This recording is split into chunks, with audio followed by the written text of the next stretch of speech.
We don't know how babies respond to fentanyl, which is one of the drugs in the epidural, or lidocaine. Please say that once again for the audience. This doctor, she started pulling. No way. Started pulling the baby and the head, and then decides to use a vacuum. And we can probably guess what happened after that. So the woman did not leave the hospital with her baby. Died? Because of the vacuum? The shoulder was stuck on the pubic bone. So what happens when you vacuum a head and the shoulder's caught? It separates. No head and the way. baby. Head separated? You can separate a head with a vacuum? If the shoulder's stuck? I mean, imagine you're stuck here and someone's pulling your head. What's going to happen? It literally detached? Literally detached. The head was detached? Yes. Physically. And the rest of the body was left in the womb? Well, the skin was still intact, but everything inside was detached. How did they took out the baby, the rest of the baby? They did an episiotomy and took out the rest of the baby. How did mom react? What happened to her next? I mean, it was a legal process. She was gaslit and told... Gaslit? She was told, I told you during the pregnancy that you're petite and you should have done a C-section, but you insisted on doing a vaginal birth. So she was blamed for what happened. An internal fetal monitor is just like a little tiny screw that goes into the baby's scalp. So No way. They have Screw? They have to rupture the amniotic sac first, which has its own risks. Then they have to get this catheter into the amniotic sac and then a second cable, which has this little electrode screw. They put it in. And it's inside the womb? They go in and they put it into the baby's scalp. How do they know? They don't see anything. Well, they do. They can feel it. So they have to go in and feel it. Basically like under the table? Inside of through the vaginal canal. And so this is how they get a consistent, accurate heart tone, because they're getting it through the baby's scalp. This is why vitamin K was invented, because birth became very violent in the 1940s. That's the most insane story that I have ever heard.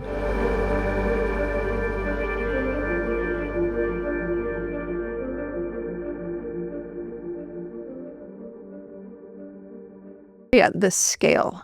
What I would say is that it's more prevalent now simply because of the way that we are birthing and the way that our society has restructured itself, right? So women are living in these individualized homes, right, with very little support, with very little family around, if there's any family around at all. They've just come out of a really traumatic birth experience that they weren't prepared for, and that's a different conversation, right, about how we're birthing in today's world. Women are depleted in their nutrients. Women are at odds with a lot as far as their family dynamics go, their relationship goes. Men are also trying to initiate into their role. So there are a lot of imbalances as far as all the parts that are offered during this process. And so women come up against this wall and they don't have the resources to get through this initiation, right? So it's the initiation of pregnancy, the initiation of the birth, and then the initiation of postpartum. And by the time they reach postpartum, they're, grossly underprepared and undersupported. Was it always the same way, or it has changed It's changed as birth has changed, as nutrition has changed, and as family structures have changed. Since when? Maybe 150 years ago is when we saw like a huge acceleration. Of what exactly? Postpartum depression, okay, birth trauma, and the dissolution of community support and family structures, right? We think that the nuclear family and having this pod is really like the healthy way, right? We think that that's what we're trying to return to, but it's actually bigger than that. It's the community in which we live. It's the awareness and the knowledge of how to support each other in this kind of woven tapestry. We don't have that anymore. So, women have to hire help, or they have to go to the internet, or they have to find ways to try to recreate that. But it's very difficult to recreate because it's reliant on other human beings. So you said 150 years ago that was way different to give birth to a child. But maybe 155 years ago, it wasn't just documented, and they started documenting 150 years ago only. It could be. I mean, we left the villages, let's say, right? Like we could look at that specific time frame, like the 1880s, of people really leaving the villages or the community support and moving into the cities for opportunities. That had been happening for a while, but we saw a huge spike in that throughout Western Europe, in the US, leaving that small town where they had the support, they had more access to Whole Foods or whatever it was, traditions, recipes, all those practices that were really about the home and the family, to go make more money or to seek out opportunities. And in the cities, smaller living quarters, less time outside, women birthing in hospitals, right? Because it was also being advertised that hospitals were this incredibly luxurious place to birth. You had access to help. You could get drugs. You could get different things that you couldn't get in a home birth setting or in the small community hospital, and so women were birthing alone. They were living in situations where there wasn't proper running water. The conditions were not good. And there were families of 6 living in an apartment building, that should be for one person. And so the conditions just actually changed the biology, the psychology, and the energetics of her whole experience. So, but women did not move alone from a village to a city, right? They just couldn't afford. They didn't even work, let's say, 150 years ago. They might have gone with their husband who was looking for opportunity and left the community support, the neighbors or whatever it was, to live in a place where maybe they didn't even speak the same language as the neighbors around them. And they were living in like a little pod, right? A studio apartment, 1-bedroom apartment. Instead of a house in the village. Instead of a house in a village where perhaps they were walking outside to do work under the sun or physical labor of some kind, or even walking to the neighbor's home. So now they were in a more isolated setting.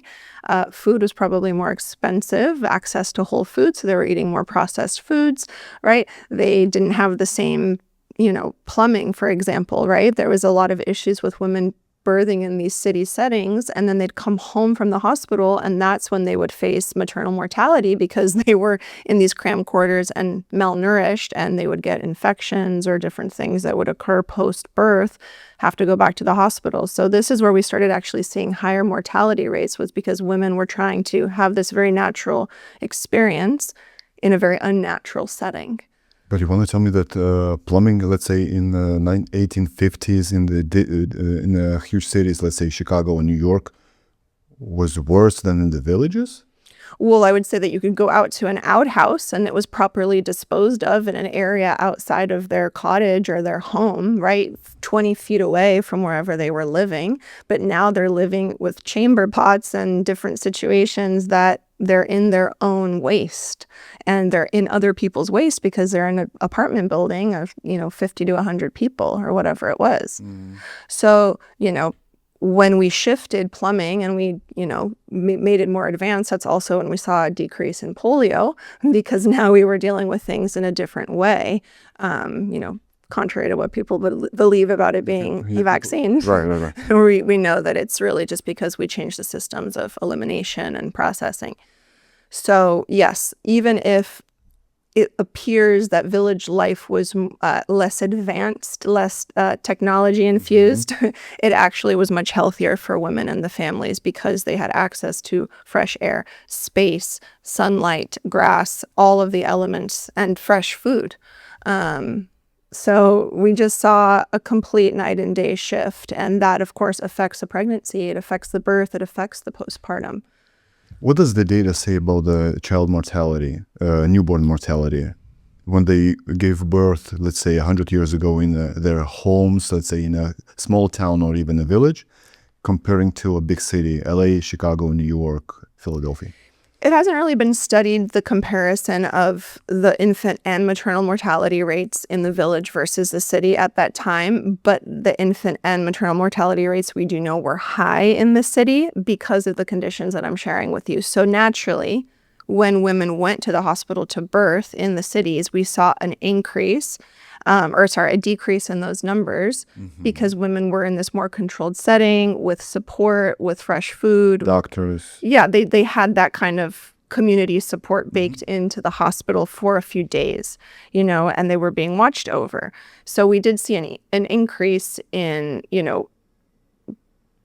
more desirable outcomes. However, as time went on and reaching to the point that we are now, the infant and fetal mortality rates are not necessarily improving, right? With all the technology that we have, all of the medicine and all of the support that we perceive to have, we still have a very high infant and fetal mortality rate, and the numbers are changing every single year. It's higher in communities, women of color, of course. Why?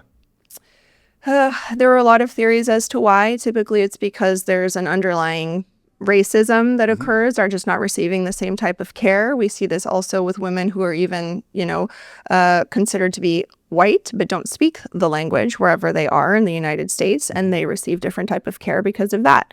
I've seen it because I work with Muslim clients as well, and even going into the hospital setting with a hijab changes the way in which they're received by the staff. Really? Yeah. So By the way they dress? Yeah, of course, by the way that they dress, what they represent in our culture. Okay, so you may not agree with Islam, for instance, if you're a Christian or if you're a Jewish, but it doesn't mean you have to basically do bad when they come to your hospital. Of course not, and that's not the oath that's taken. You're serving and caring, you're offering support.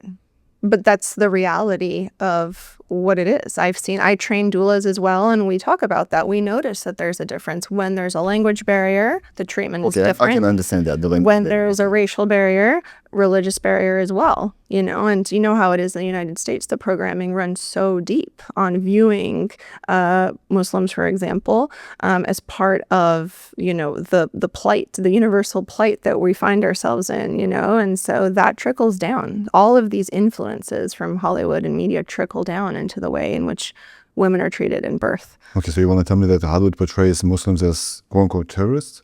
Oh, yeah. Really? Even in the last 10 years?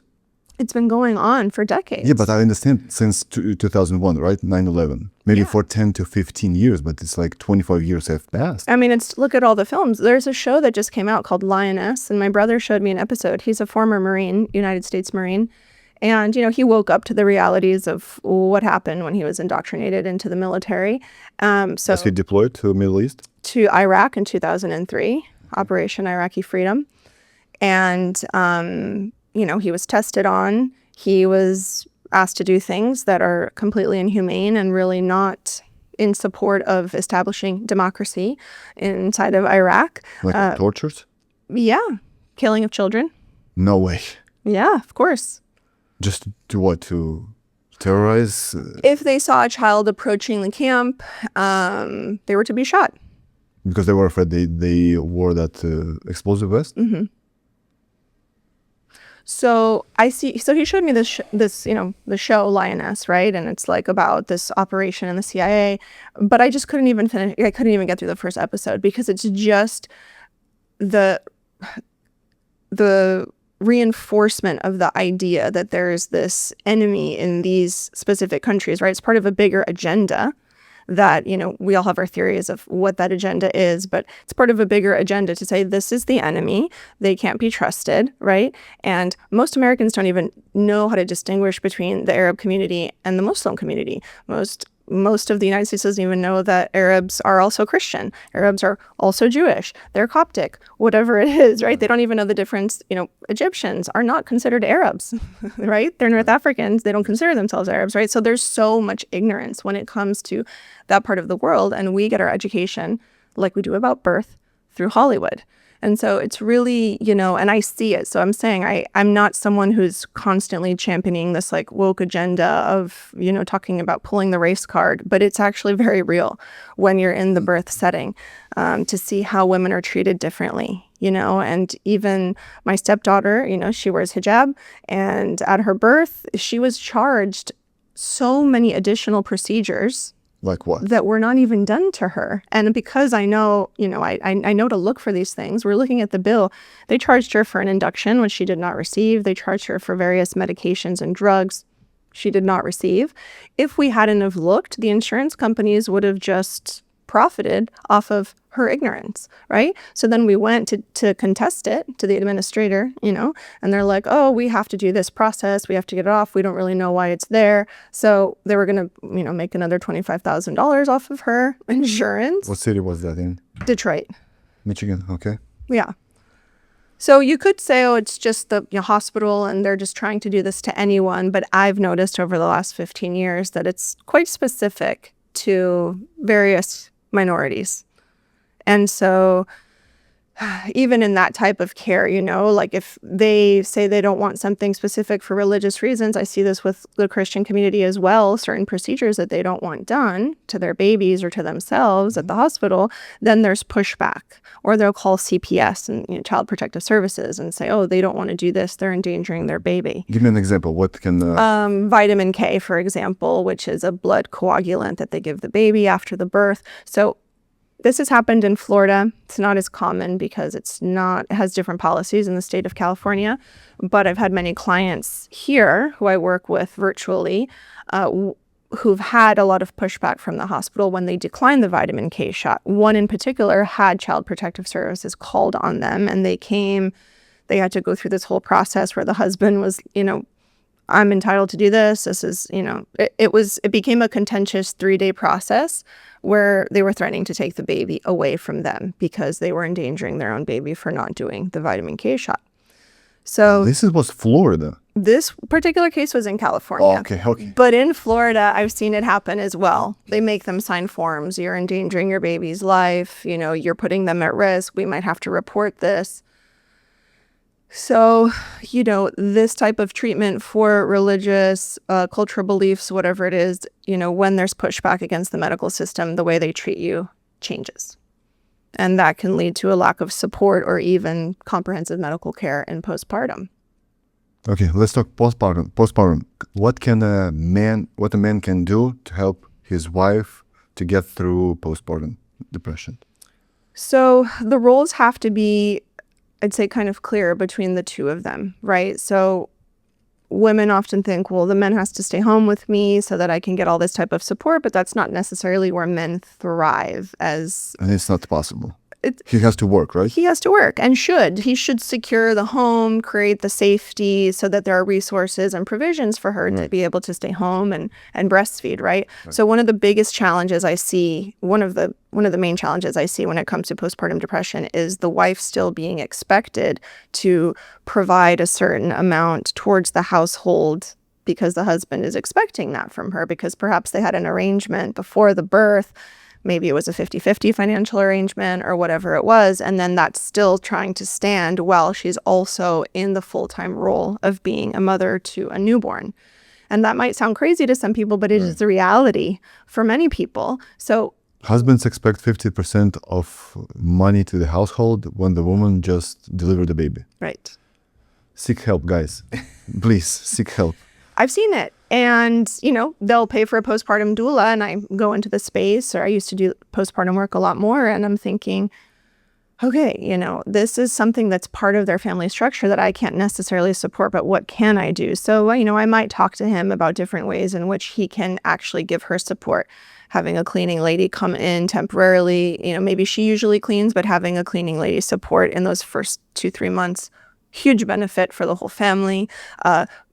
Providing so that a meal service can come in because maybe there's no family around, but you can get meals made like through a postpartum service, Whole Foods, whatever it is. So there's basic ways in which we can support the mother, as a husband. And that starts by providing so that she can do her job and get to know herself in this new role, which is already a lot to contend with, especially if it's been a challenging birth experience. So I'd say those roles need to be clear. Postpartum depression is usually takes place when? First few months? A woman can start experiencing symptoms within the first few weeks, the first week, and sometimes it goes extended into first months, the first year. Sometimes it can go on, and it can be a host of factors. It could be depleted nutrients from even before she got pregnant, and now her body is in a severely depleted state. It could be that she had a very challenging birth experience. She hasn't had a chance to process it. And it's like the classic gaslight that we do to women. Like, I know it was hard, but now you have a beautiful baby and you're so healthy. Like, it's time to move on and count your blessings. But there's no one really listening to her about what happened at the birth, right? Maybe it was an unplanned C-section, an emergency happened, and she had to do a 180, and she's still trying to process and understand Her abdomen was cut open. She was in a surgery she didn't expect. That's a lot to take in somatically, but also psychologically and emotionally. And so when everyone's just saying, oh, be happy you have a healthy baby, time to move on, it's a gaslight to her experience, because she's saying, okay, I should just be grateful, but I'm also reeling in pain and also in shock. And there's no one holding the space, right? And then, of course, we get to the 6-week mark in the United States, for example, and maybe now she has pressure to go back to work, but she's wanting to be in this role of mother. And maybe she thought she wanted to work, and maybe the husband was expecting her to go back to work. And she doesn't want to. She wants to be with her baby, and she wants to breastfeed. So now there's this challenge of trying to do it all, and that depletes the woman. It keeps her adrenaline and cortisol elevated. The internal conflict continues to brew. She can't really nourish herself. She can't sleep well. And so it just starts to compound. So I'd say for men, the best thing to do is how can we set her up so that she can contribute and flourish as a mother? So this country has a lot of bullshit, just like any other country, right? But the biggest BS of the US, I would say, in regards to family, is those 6 weeks. Oh, yeah. The first How is a woman year. supposed to go back to work in 6 weeks? And the 6-week baby was supposed to do what? A nurse? A help? So you're gonna work just to pay for the help. That's it. So what's the point? It's very often what it is. And so So just stay home. they'll find childcare that's like just affordable enough so that the woman working covers it and then still has a little bit left over to contribute to, I don't know, the mortgage or the groceries or whatever it is.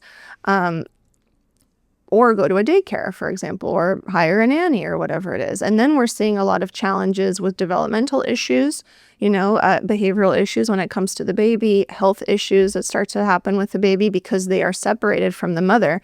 And they are a symbiotic system. They need to stay attached for the first 2 years, at least, ideally the first 7 years. And then they start to initiate away from the mother a little bit more after age 7. You mean school?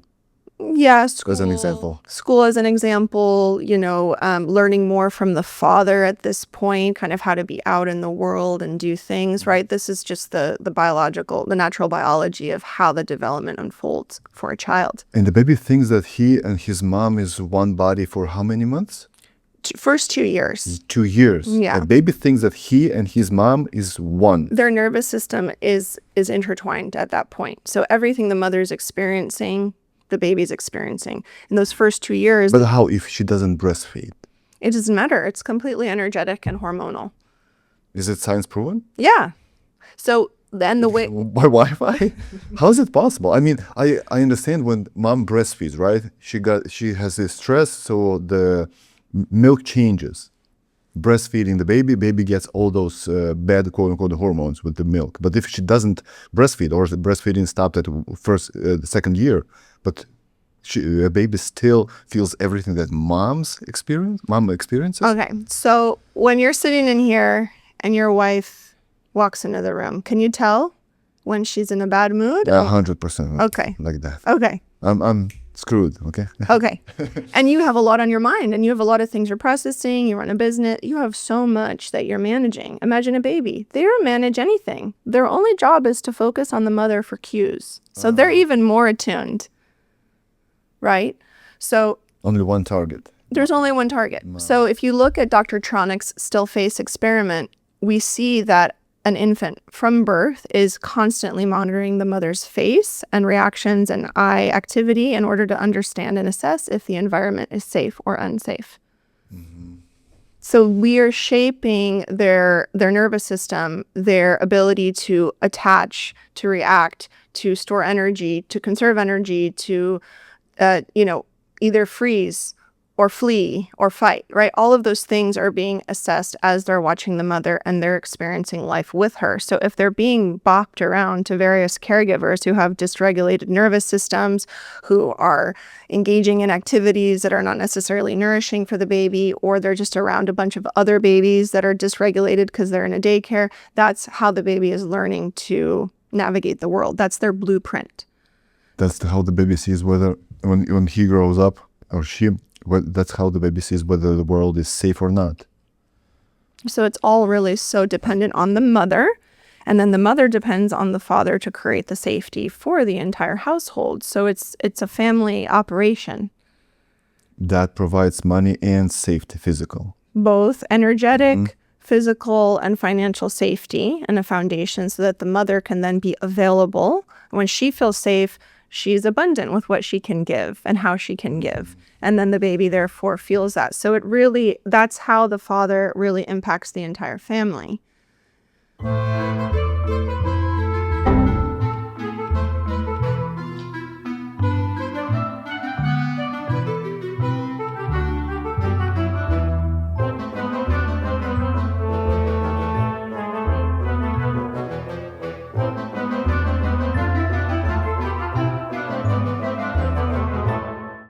Is there a postpartum depression for male?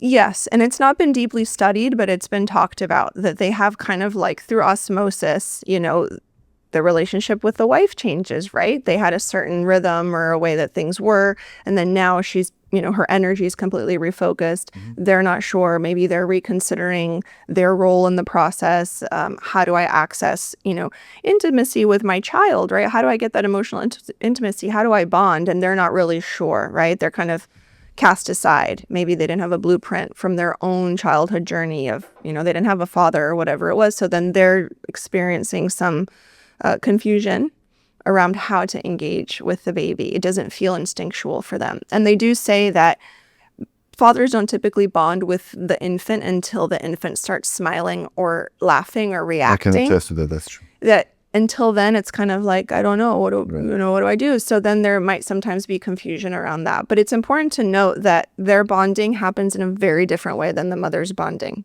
And it's not at the same time, and it doesn't look the same way. So men who say, I love my kid right when the first time I see it, it's not true. It's a lie. You can't love this creature. You're just seeing it for the first day or the first week. It's like something new. I have two babies. I can attest to that. That's right. It seems to me that men tend to love when they see that they have a purpose in providing something for either that man or that baby or that situation, where they see themselves having a purpose and a role. Maybe that's where love can be inspired. But I think women love very differently, and how they initiate into love, it's very different. Yeah. Okay. So postpartum depression for males exists, but for various reasons, and it's not highly studied. It's not highly studied, and it's not for the typical hormonal or nutrition deficiency nutritive deficiency reasons that it would be for a woman. It's not because they experienced a traumatic birth like the woman did. It's mostly about finding their role, finding even their, it's kind of mirrored back to them. What is my purpose? How am I showing up as a man? And a lot of childhood memories, like I said, can come up. Do I have what it takes, to be this provider, to be this father? So I think for them, it's more of an identity shift that can cause the postpartum depression because of the situation. But it's totally workable, and I would say that when men have male mentors, when they have other healthy males who can be role models, to support their process, other fathers who they admire, who they respect, that's when they can start to shift out of that and say, oh, I'm gonna start doing this. I'm gonna make changes for the family. I'm gonna ask her what she needs. We're gonna look for resources. And it's very possible for it to shift. It's harder for women to shift out of postpartum depression because it's very dynamic what's going on within their whole system. Okay, so postpartum depression, women, what can women do themselves? How to get out of this mess? Well, there's stuff to do to prevent it, right? So before we even get to the birth, it's preparing for the birth. It's preparing to have a support system in place. So if you don't have family, do you have neighbors or friends that can support you the first few weeks where there's, meals are being made, or there's a friend that comes over for a few hours during the day, can tidy up, leave a meal prepared, hold the baby while you shower, right? So there's a little bit of that being witnessed and the support with the household and with nutrition. So setting a postpartum support system in place, birth education, so that, most women don't know how an epidural affects their birth experience. Most women don't know how induction can lead to C-section. So when there's education in the pregnancy, we can have better birth outcomes to prevent the fallout in postpartum. Where to get that education? You can go to Uncovering Birth. I offer a variety of classes, but there's many resources online for birth education. Are they all great? No. Are they all effective? No. But it's better than just walking into a hospital setting and saying, I'll just do whatever you say. Because if you do whatever they say, it's often going to be out of alignment with your values. I'm going to put all your links in the description below. So guys and gals, please check those links out. So those are the two main factors. Putting a postpartum support system in place when you're pregnant, and then the birth education. Then, of course, the husband and wife getting into alignment with what they expect, managing expectations for the first year after postpartum. If a woman is already, you're listening to this, you're already in postpartum, you're struggling, you're realizing there's some dynamics out of place, how can you replenish yourself, right? Because people assume, well, if I just get help with the baby, it will be easier for me. That's actually not the case. We want to create a scenario where the woman can connect more easily with the baby. Because if we separate them, where you say, oh, I'm just going to get a night nurse or a nanny and I'll just have a break, that actually can create biological issues, because now her milk supply will decrease because she has less contact with the baby. Shame can start to bubble up because now she's like, well, what's wrong with me that I can't just be with my baby? Why do I need someone to, take my baby away? So we want to create support that helps her be more with the baby, right? Which can be around the house, cooking, helping with different chores so that the woman doesn't have to do it and she can really focus. If she's had a traumatic birth, if you've had a traumatic birth, find someone who does birth trauma processing, right? Just talk. Mentally or physically? Both. So there could be physical fallout, but usually it's more of a psychological and emotional fallout from the birth. Women often describe birth interventions as violating, right? I didn't expect that. They told me it was going to feel like this, and then it ended up being like this. I feel like I was betrayed. I feel like I was lied to. I feel like they didn't explain things. So when that can be processed, a woman will typically start to relax more into postpartum, because we've put her in a survival state during the birth, and now she's sustaining this survival state that she hasn't quite been able to dissolve or drop. So processing the birth can usually help if you've had a traumatic experience, and then getting a system going at home, and I know that resources are limited. So how can you and your partner reorganize your lives for at least a few months so that the resources you need for postpartum are available to you? Call your mom or call your mom-in-law. Yeah. Cheapest and best things I want to say. I know, right? Right? If you have a good relationship with If you have a good relationship. And sometimes actually having certain family members around can cause more stress. You're not doing it the right way, right? Let me teach you. Let me show you how. If there was abuse in the family, having that person come into the space is not helpful. But abuse can come not only from dad, but from mom as well. Of course. Psychological abuse? Psychological abuse, maybe even physical, corporal punishment, If there was some women I've worked with, many women I've worked with actually had a very parentified, relationship where the mother was they were the mother's confidant, or they took care of the mother, or the mother had an addiction. So that daughter was the caregiver for that mother. So when this woman needs the care now, it might not be coming from the mother who she used to have to care for in an addiction, right? So it's not always, get your mother there or bring in the family member. Sometimes it does have to be a trusted, trained, grounding professional who you feel safe with. You've mentioned night nurses. Yeah. There are night nurses. There Not are. nannies. Yes. So Who are those people? They're all kinds of people. They have agencies, and there's also individuals that will come in the evening and spend the night with the baby so that the mother can sleep. So they come in, and they'll start the shift maybe 7 p.m. until 7 a.m.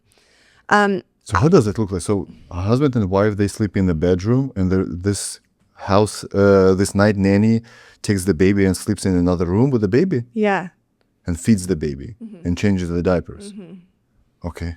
Interesting. A big part of what I support women in is the initiation that happens at night. I'm sure that you guys can attest to this, and I can personally as well.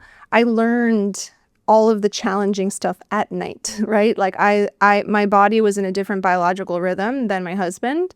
I'd let him sleep and I would go through Thank you for doing this. him waking up to help me was not helpful actually for the whole family because he was the one going to work. I needed him to be rested and in a good mood so that I could be home. So I never expected help at night because I was actually the one who knew best, right? I could read the baby's cues. If her breathing changed, I would wake up and then I would know to feed her. But when you have someone, the husband, for example, waking up, warming a bottle, doing this, the mother's still awake. She can hear the crying. She's in the bed in the other room and she's like, this might have been faster if I would have just done it, So we have a perception as women, we don't have the confidence that we can do it. And we assume that it's going to be easier if we have a night nurse. But the dangers of that is not only bottle feeding, which can actually cause nipple confusion. Often when babies are, receiving the breast and the bottle, they'll start to prefer the bottle simply because it's so much easier to get milk out of a bottle than out of a breast. You don't have to suck it that hard? Yeah, the mechanics are much different. And this is why we're also seeing degradation in jaw development, facial development, and dental issues with babies is because of the artificial nipple that's been completely incorporated into our society. However... So pacifiers are no good? No good. Okay. Please continue. No good. And so a woman will feed directly from the breast at night, right? And the baby is getting the milk that they need that's composed for evening, which has higher tryptophan and melatonin levels in it, right? And the baby will usually fall back asleep more quickly. The woman, her milk supply is sustained simply because she has that direct contact with the baby. So if we have a night nurse, that's 12 hours that she's not having the direct contact. Some night nurses might wake the mother up. They might have special arrangements for doing that. But this is where the mother really learns her baby's language. But most women don't do it also because they're trying to work from home during the day or, they have so many other things to do during the day that it's really hard and they think, I just need this for the nighttime. But it does create a rift. It's not going to cause, severe damage, but it does cause some irreversible outcomes, as far as decreasing milk supply, a disconnection with the baby, and then, of course, developmental issues that we get from artificial nipples. So when we got our firstborn, that was almost 7 years ago, I remember myself, my wife was waking up me at night. She was going to the bathroom to change the diaper, and she woke me up just to stand there. I was standing just watching. And only now I was like, why did you do it? I was useless. She said, I don't know why. So we're not doing this anymore, doing this second baby. Yeah. Also women... we don't have other women around to say, you're doing great. You got this. Like, you know what to do. Because we as men, we have no idea whether you're doing a great job or not. It's like... Yeah, but again, this is the nuclear family. We don't have cousins, sisters, aunts around us. So we look to the husband. What do we do? And the husband's like, this is not necessarily my expertise, right? So this is why having the female support is so valuable. And this is why so many women then turn to doulas or the internet or whatever it is, or they think, I don't know how to do this. I have to hire a night nurse, or, they just don't have that confidence. So we're trying to rebuild that because it's in the woman. It's instinctual. Her intuition is there. She knows what to do, but she has to unlearn what she's seen, what she's been told. Like what? Oh, like what we learned from Hollywood, right? What was that movie? Knocked Up. I don't know if you ever saw it, yeah. But it's just like movies like that, or Look Who's Talking from the 80s, where it's like movie. It's a great movie. It's a classic. Talking kid. It's a classic. Bruce Willis is great, John Travolta. Bruce Willis was the baby. Oh, he was the voice of the baby. Right. You're right. But it's like, being a mother, I don't know what to do. This is a mess. Like, I have no idea, right? She was always just in a flurry, in a frenzy, and had no idea what was going on. And that's what we perceive as the woman. Babies are a mystery, and it's so overwhelming. And they're just these kind of nonsensical creatures that cause chaos, right? So she needed this guy to come and help her because she didn't know what to do. And that's not necessarily the case. If the woman has the right support, she already knows what to do. But this is just the programming and the messaging that we're getting, that you don't know what's going on. You need the support of the medical system. You need an outside resource to tell you because you don't know. And so getting pregnant and giving a birth to a child for a woman, it exceeds the expectations or vice versa? They think it's easier and more, let's say, quote unquote, fun. and then the reality hits, or it's vice versa. They think because of Hollywood, the children always scream, postpartum depression, this, and that, and actually it's not that bad. It's not that bad if you've prepared yourself, but there's that unlearning process that has to happen, right? So it's like when women go through my classes, for example, they'll say, oh my God, I thought this, I was expecting this. And then when I got to the birth, I realized I actually have so much more power than I thought, right? Like one of the biggest things that people come to me for is wanting to have a drug-free birth. Mm-hmm. And so they've been told, get the epidural, right? A sister-in-law or somebody or best friend says, you're crazy. You don't want to do the epidural? Like, of course, and you have to do it. Like, that's madness, right? And then I'll ask my student, I'll say, just ask that person, did you love the epidural? Was it an amazing birth? So they'll go and they'll say, did you love your birth? Was it amazing? Did the epidural work? And they're like, no, it was horrible. So then why are you telling me? It was horrible because of epidural? It was horrible because the whole experience was painful, scary, overwhelming, took too long. But it's just interesting that women will say you have to do the epidural, but then they don't even have an amazing experience themselves, right? So then we have to break through the belief that the epidural is the only way to do this. And once we break through that, then we look at the other possibilities. Well, what are other pain relief techniques? How did women do this? How did they prepare their bodies before the epidural existed? Right? We talk about the realities of the epidural. It doesn't always work. Sometimes only one leg is numb and the other half is not. Sometimes... How common are these situations? Maybe 1 out of 5 women that I talk to didn't have a successful epidural experience where they still had sensation in one part of the pelvis, but then they couldn't walk because one leg was not usable. So then they had to lay and writhe in pain, right? For how many days? It depends. I mean, a labor can go anywhere from 6 hours to 3 days. It all depends on the woman. Yeah, but for 3 days? In labor? Yeah. Sometimes, yeah. It can last for 3 days. It can last for 3 days. In a hospital, it's very unlikely that they would ever let that happen. I was in labor starting Friday afternoon. She was born Sunday afternoon. Oh. So, but I was at home and, I had my own resources to move through the experience. But you count the start from the when water was broke down? So I was due on November 19th and it was already Thanksgiving. I think it was like the 26th. My midwife said, if you don't go into labor by tomorrow, I have to transfer you to the hospital because in the state of Florida, this is the rule. It's a 10-day process. You can't go past 10 days. I have to transfer the care. So I did everything I could to put myself into labor, all the different induction techniques at home and acupuncture. And then finally, I started to feel contractions and I said, I'm in labor. And she said, okay, we have the text. We know you're in labor, let me know when things pick up. So I would say labor became kind of challenging and more advanced by the middle of the night. So all of Saturday, it was a hard labor. Sunday morning, the water broke. And then by the afternoon, she was born. Okay. Sometimes water breaks first. Sometimes it breaks at the end. It just really depends. More typically, it will release at the end if things are allowed to unfold naturally.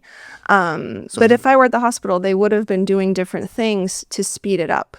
Stimulate. Yeah. It's already been 6 hours. Why do you want to suffer? Let's just give you some of this drug to make it go faster, right? And women are very vulnerable and very impressionable when they're experiencing that level of discomfort. It's a mind. It's a mind game, and it's a marathon. So you worked in a hospital and as a doula, and you had birth at home as well. What are the cons of having stimulation? The induction? The induction, correct. So a baby can survive out of the womb after 34 weeks with some support. But typically, when a baby is finished developing in the womb, they will urinate, and that will release a signal to the woman's body to initiate labor.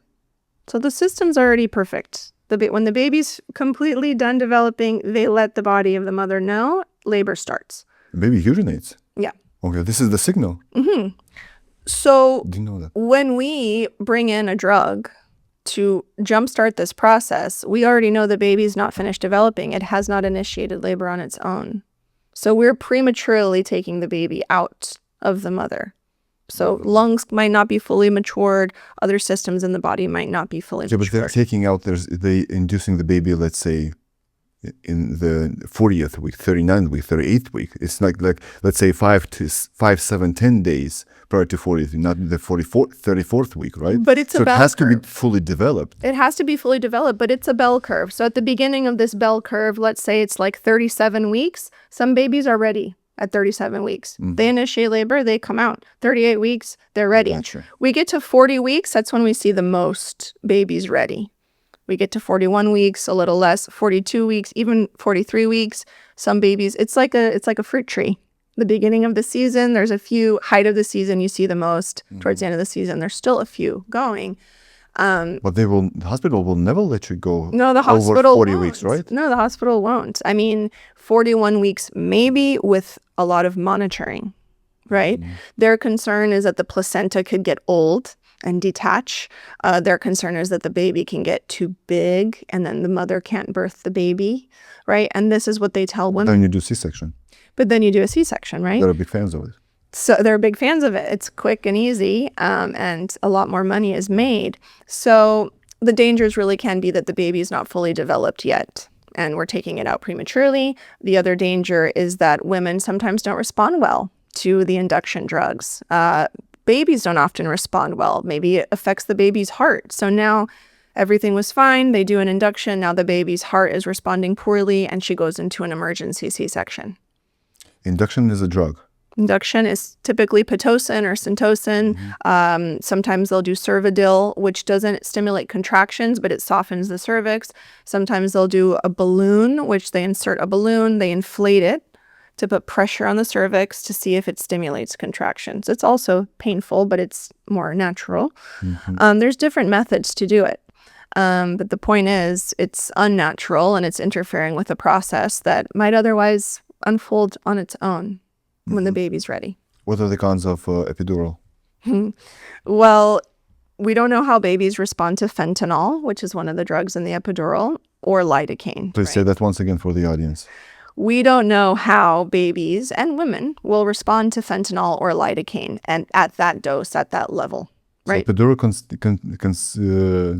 contains fentanyl? Yeah. Fentanyl. Yes.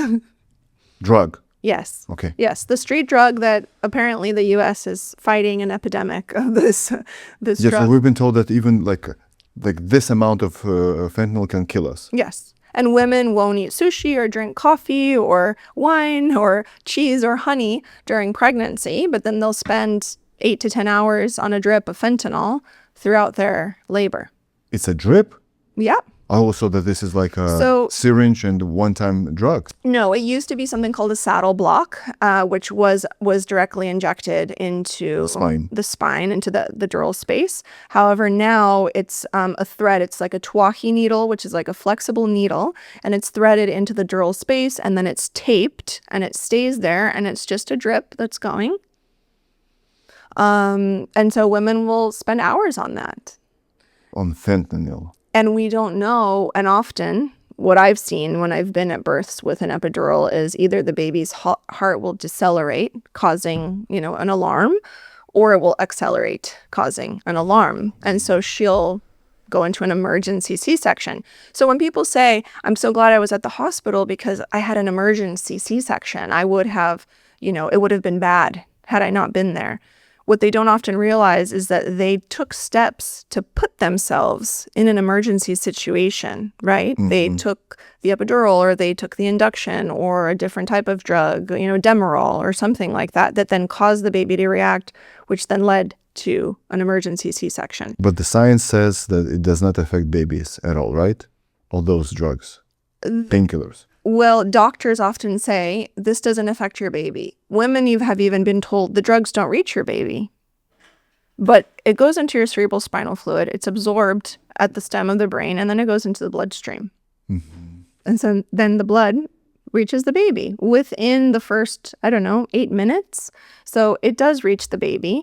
It's not been studied how the fentanyl, the lidocaine affects the baby. It's not something that's being studied. But if you look at separate studies that don't have to do with birth, you see that there's warnings against a baby being exposed to these levels of fentanyl and lidocaine. right? As a substance, you would never want to expose Right. the baby to that. Right. So that's all that evidence is there.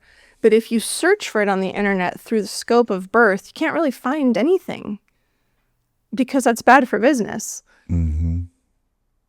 So it's bad, but it depends whether it comes through your mother's blood or directed to a baby. Well, we have to understand that the epidural is one of the biggest money makers for birth. How much is it? It depends. It's anywhere from $3,000 to $8,000, $8,000 for a drip. depending on the length of how long the woman has it administered. So this whole fluid costs what? $100? I don't know the wholesale. $8,000 I don't know for a the drip. wholesale value of it. It's insane. 30, yeah. It's too expensive. We're going upwards of $25,000 for a C-section. Everything that you get done. I mean, even the disgusting Jell-O. I don't know how much the Jell-O costs, but everything that you receive at the hospital has a price tag, right? And this is what I was mentioning about my stepdaughter earlier, is that she had this whole list, a whole tab of things that she didn't even get. So most women are even getting charged for things they never received. But if you're going in there to have an unmedicated birth, you don't want an IV, you don't want all the things, you're a really, really bad customer for this process, right? But you're a bad customer not to the nurse, no, not to the doctor, but to who? To hospital. But the doctor also receives, the more that you get, the doctor also receives that. It's not a flat fee for the birth. Doctor receives more money. If he does, let's say, C-section, I understand. Versus a natural birth, right? But let's say a doctor receives more money if you have this epidural or not? No. Oh, that would go, yeah. That gets distributed to the anesthesiologist, to the hospital, to the OB, and also with the newborn procedures as well. So if we're talking about the cons of the epidural, it often leads to outcomes that women were not expecting, but it perpetuates the idea that, because of this emergency section, I'm so glad I was at the hospital. But most women don't know that the choices they made leading up to the C-section could have been prevented, right? Okay, let's talk C-section. So I had Dr. Stu and asked him this question, whether it's true or not, that if you women continue to have C-section in 100 years, you won't be able to give birth naturally, vaginally. Well, there is something to be said about I'm asking you because you're an anthropologist. Yeah, well, going through this birth process, right? And the thing is, people get really touchy about this because they say, thank God we had C-sections, because for a woman whose pelvis wasn't able to birth this baby, we were able to save the baby. But now what's happened is we've introduced that woman's pelvis into the gene pool. So we now have to rely on C-sections for those women to be able to procreate. So if you believe in that, then it's a good thing, because now we have this woman in the gene pool and a life has been saved. But if we're trying... So you're telling me she was supposed to die? Well, before C-sections, this is how... She would have died. She would have died, and maybe the baby would have been saved. However, there's a stasis and a balance in the ecosystem. So now with all of this technology, right, we see this in many areas of medicine, people who would have otherwise, passed away are kept alive. So it's a debate in many circles as to, is this actually helping humanity? Because now we are codependent on industrialized medicine in order to stay alive. Yeah, but I don't care about humanity. I care about my wife. Sure. She has to stay alive. That's it. If you have to do C-section, please do. Sure. Do 10 C-sections just to keep her alive and the baby. Right. So there's these, I'm just saying there's these two schools of thought. Mm-hmm. So yeah, to answer your question, if we continue to do this in a non-emergency basis, right? If the woman's pelvis can't handle it, then the C-section is for her. But for a woman who can birth vaginally and naturally, we want to encourage that so that the body continues to evolve that way. I got it. Percentage-wise, out of 100%, how many women cannot give birth vaginally? I don't know. I don't know the answer to that question. Low one digits? I wouldn't know the answer to that actually, because I look more at belief, because I think many women believe that they cannot because of what they've been told. And many women have been told that C-sections are easier, but no one talks about the postpartum. And we'll touch that on in a bit. But why women can give birth vaginally? Because of their genetics? I suspect that more women than we think can give birth vaginally, but because of psychological issues and beliefs, they don't. So Right? doctors say, well, while you're pregnant, doctor can say you can't do it naturally because of what? They might say, You're too "Oh, small? you're older than 35." Okay, that's old. Yeah, you're older than 35. To avoid any issues, we might recommend scheduling a C-section. Right? So it's like from your 34th to your 35th birthday, everything changes. Or they might say, you formerly had a C-section, so you have to do it again, which is not necessarily true. And I don't know if you and Dr. Sue talked about that, but that's not necessarily true. Vaginal birth after cesarean is very possible, but it's not often encouraged by doctors. So there are many reasons that are given, and women just say, okay, the doctor knows best. Okay. So Dr. Stu said this, when a woman chooses to have a C-section, she does not ask her doctor, what happens next. And doctor does not say whether you want to have second or third kid or not. Because if you have a C-section, there is a high chance that you're not going to give birth naturally, vaginally, because you had this C-section. So you're going to pursue the C-section for your second, third, and fourth child. Right. There's a lack of informed consent. So women don't even understand what will have to happen in postpartum for them to recover from a C-section. Please tell me more about it. Right? They don't understand that it's a major abdominal surgery that will often make it very hard to breastfeed. They're not. Why? Because you can't have anything on your abdomen. Okay. You simply, you're in so much pain. You're often on painkillers. Many women will, they'll go through it without painkillers so that they can breastfeed, right? Because many women don't want to take painkillers and then breastfeed and give it to the baby, although they've already given the baby, fentanyl. So it's not explained to them how the postpartum will unfold and how challenging it can be. The possibility of it infecting, right? The incision, it's often not talked about. So the fallout of a C-section is often not talked about. And like you said, it's not often discussed that it might make it challenging to have subsequent pregnancies and births, So there's no informed consent. Women don't know to ask questions. They just refer to the, what I call the church of science. It's like they just say, whatever you say, I'm going to do.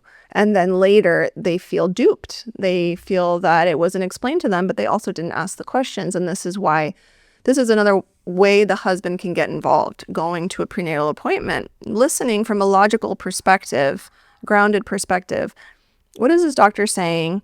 Is it in alignment with our values? Should I get a second opinion? Should we take a class, right? They need to the woman's intuition is what's guiding the process, but he also has to steer the ship because sometimes women don't know or don't have the confidence to ask more challenging questions or to get second opinions. And this is where kind of the groundedness and the confidence of the man can really come in handy. Cold mind. For the family, yeah. Okay, so let's say a woman has a C-section, right? She's having second baby. She chooses to have a C-section once again. So the same scar is being ripped? Well, now they used to do vertical incisions on the uterus, and now they do a low-lying kind of bikini incision, which makes it much safer to do a subsequent birth. So the concern in the past was that this vertical incision would open or tear next time she goes in labor. But now because it's low-lying on the uterus, we're not having the same results. So women can. But are they cutting this at the same spot as they did the first time? Yes. Okay, so let's say 4 C-sections, they're cutting the same area. Yeah. And it does heal up when you tear it for 4 times? It also depends because that amount of scar tissue can also lead to the placenta in a subsequent pregnancy implanting on that spot, which can be very dangerous. You implanting, you mean attached? Mm-hmm. Yeah. Because of the scar? Sometimes it'll go to where the scar tissue is. We've also seen that with women who've done abortions or different biopsies or different surgeries in the uterus. Okay. Yeah. Okay, what else do women do not understand about the C-section? Women don't understand that when the baby doesn't pass through the vaginal canal, that whole process of the labor and then inch by inch, millimeter by millimeter, moving down the vaginal canal, that her body is releasing hormones and certain systems are firing off to prepare her for the bonding and the breastfeeding and the postpartum. So when we bypass all of those signals and we go straight to a C-section, this is why some women report there's no milk let down, or their milk is very low, their milk supply is very low. Because she didn't give birth to a child. Right.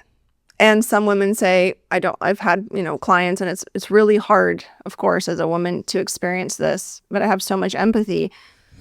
They don't feel bonded to the child, or they don't feel that drive or desire to see the baby. Intellectually, they do, but that hormonal bond that happens that's unique to birth, vaginal birth, is not in place. And they'll say to me, like, I don't feel that, I don't feel that drive or that fire or that connection. And then shame and guilt kicks in? Mm-hmm. Yeah. Which can also lead to postpartum depression. Do you believe in God? I do. So people that do not believe in God, they don't believe in the Creator. They think that we're just a product of evolution. So if a woman does not give birth to a child through her vagina, her breastfeeding is not correlated. So it's definitely God creation. It's not evolution. It's impossible to. No, this was designed perfectly. System. Everything is connected. Everything is connected. Yeah.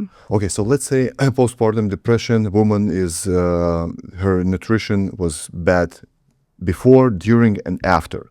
Can you do like IV drips or something, or just regular food, whole foods will do the trick? The best way to get the nourishment is through whole foods, is to try to get it through food and through activity, spending time outside, eating nourishing foods. If supplements are needed, then of course, Are there any necessary supplements for every woman? I always try to get women to get the nutrients and what they need through the food. But if they can't, or they're at a extreme deficit, then yes, there are definitely vitamins A, D, and K from animal sources. Fish oils are so necessary. Like, they need omega, so it's like eating fish roe and different parts of the fish, super important for the development of the baby and for her as well. Mm-hmm. We're often told, don't eat fish because of, it's like all the women in Japan. I'm like, what are they doing? That's a good point, right? And in Russia, but anyway, Siberia. So that's absolutely necessary, are the animal products. Have you ever had a correlation? Did you ever see a correlation between vegans, vegetarians, and meat eaters? Absolutely. And it's so funny because I used to speak more about this in my classes, and there's, I got a lot of pushback from the plant-based community, because they'll say, I was eating fruit, like a fruitarian. She'd written to me, she only ate fruit. And she said, I took your class, and it's misinformation, because I ate fruit throughout my entire pregnancy. I felt great, and my baby is thriving, right? I don't have for you. Good for you, right? However, from a historical perspective, we're omnivores, and this is how we've reached this point. And we have a lot of issues with children, like more issues that have ever been recorded in the history of humanity. And I think that has a lot to do with the way that we're nourishing ourselves during pregnancy, before pregnancy, during pregnancy, and of course in the postpartum, and then what we're giving them to eat afterwards, right? All of these processed nut milks, soy products, all of these things that are basically full of emulsifiers, like none of it's real, So because I also prepare placentas, I have seen thousands of placentas, and I always take notes, and I know about their diet because I have an intake form. And so very often with my plant-based clients, the placentas look like, I often refer to as like a smoker's lung. Okay. Just not red, not vibrant, not full, not heavy, just sometimes discolored, sometimes off-colored, like a more purple or brownish, sometimes very fibrous, piecey, like in pieces rather than whole and really sturdy. So I've just, from my small petri dish, I'm not studying them from a scientific perspective. I'm just observing what I see. I do notice a difference in the physical appearance. Breastfeeding is often harder for women who are primarily plant-based, simply because they're at a deficit. Of protein. They need to have 100 grams of protein a day in pregnancy from animal sources and in postpartum. 100 grams? Mm-hmm. Even if a woman, let's say, weighs in the start, let's say 120 pounds? Yeah. 100 grams? 100 grams. That's a lot. Minimum 80 grams. That's a lot. So I see it, and people say, well, can I get that through nuts? Can I get it through, whatever? And it's like, you can't. You want to have it in... Well, you can through nuts, but you're going to have so many calories. You can, but you're also not getting the A, D, and K that you need from the organs and from the meat and from the raw milk and from the eggs, right? We need the egg yolks. We need at least, I always tell my clients, at least 6 eggs a day. 6 eggs? What are they, bodybuilders? 6 full eggs? During pregnancy? Yeah. So this is what, like 30 grams of protein? Yeah, the egg is about 4 grams per. Yeah. Okay. Yeah. Interesting. Yeah, so so I do see that labor can sometimes be harder for women who have been primarily plant-based. And I'm not going to say that it's every single woman is like suffering because she's plant-based, but from my perspective and who I've encountered, I see more challenges. I see you like the episode. How do I know that? Because you're 1 hour in and you're still watching the episode. But you know what? I can see that you did not tap the like button and you did not subscribe to the channel. So please do it right now. It will take you like 3 seconds. Like this video right now and tap subscribe button right now as well. And now let's get back to the podcast.